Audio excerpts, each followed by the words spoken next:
Dan pemirsa selengkapnya terkait meninggalnya satu keluarga di dalam kamar sudah bergabung bersama kami Kapolres Blitar AKBP Leonard M. Sinambela. Selamat sore Pak Leonard. Selamat sore, Mbak. Baik, untuk penyelidikan awal, apa penyebab kematian satu keluarga ini, Pak?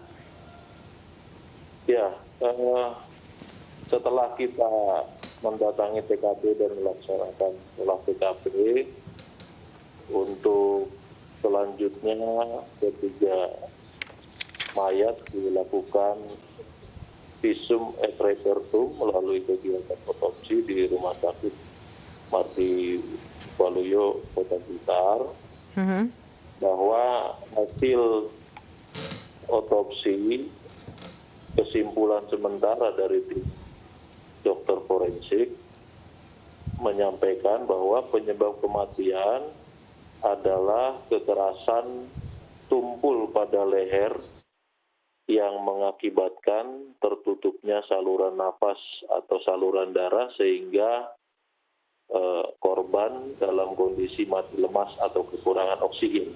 Oke. Ketiga jenazah ini kesimpulan penyebabnya kurang lebihnya sama, Mbak. Hanya yang beberapa perbedaan adalah pada hasil pemeriksaan luar, di mana untuk ayahnya atau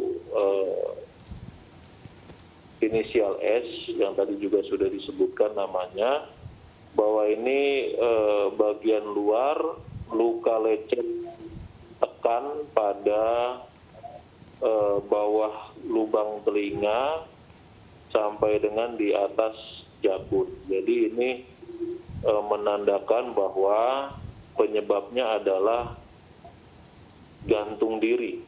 Baik, informasi yang beredar bahwa anak-anak ini dibunuh oleh ayahnya, kemudian ayahnya bunuh diri. Benarkah dari hasil oleh TKP kepolisian seperti itu? Kesimpulan kami belum sampai kepada hal tersebut, Mbak, ya. Karena kita juga memang kalau dari hasil pemeriksaan luar terhadap korban atas nama N, perempuan, dan korban atas nama S, inisial S, laki-laki, memang tadi faktor penyebabnya sudah saya sampaikan. Hasil pemeriksaan luar memang terdapat luka lecet tekan pada bagian leher untuk anaknya yang laki-laki. Sedangkan untuk yang perempuan ini juga luka lecet tekan selain pada bagian leher dan menimbulkan memar, ini juga pada bagian bahu kanan dan leher bagian depan dan kiri. Ini yang menjadi kesimpulan pemeriksaan luar terhadap jenazah. Oke, Pak Leonard, di rumah ini yang tinggal siapa saja? Ibu dari anak-anak ini atau istri dari sang ayah ini kemana, Pak Leonard? Jadi untuk yang tinggal di rumah, ini 3 orang.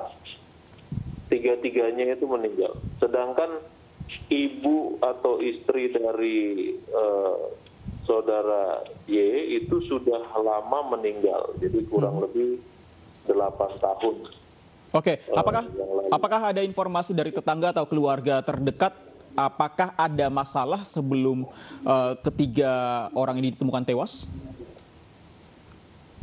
Untuk ke sana kita belum menemukan persoalan terkait dengan korban ini. Hanya memang dari hasil interogasi atau wawancara kita terhadap beberapa saksi, khususnya yang masih ada hubungan kerabat, memang korban S ini sifatnya cukup tertutup dengan warga sekitar, hanya terbuka atau cerita kepada keluarga yang memang dekat. Beberapa waktu yang lalu juga ada berdasarkan keterangan saksi yang juga masih kerabatnya memang pernah menceritakan bahwa korban S ini menitipkan anaknya apabila yang bersangkutan nanti mati atau meninggal. Mhm. Itu kurang lebih Desember yang lalu, tetapi saksi atau yang merupakan keluarganya ini juga tidak menyangka sampai hal itu memang benar terjadi. Baik, jenazah keluarga ini pertama kali ditemukan oleh siapa, Pak?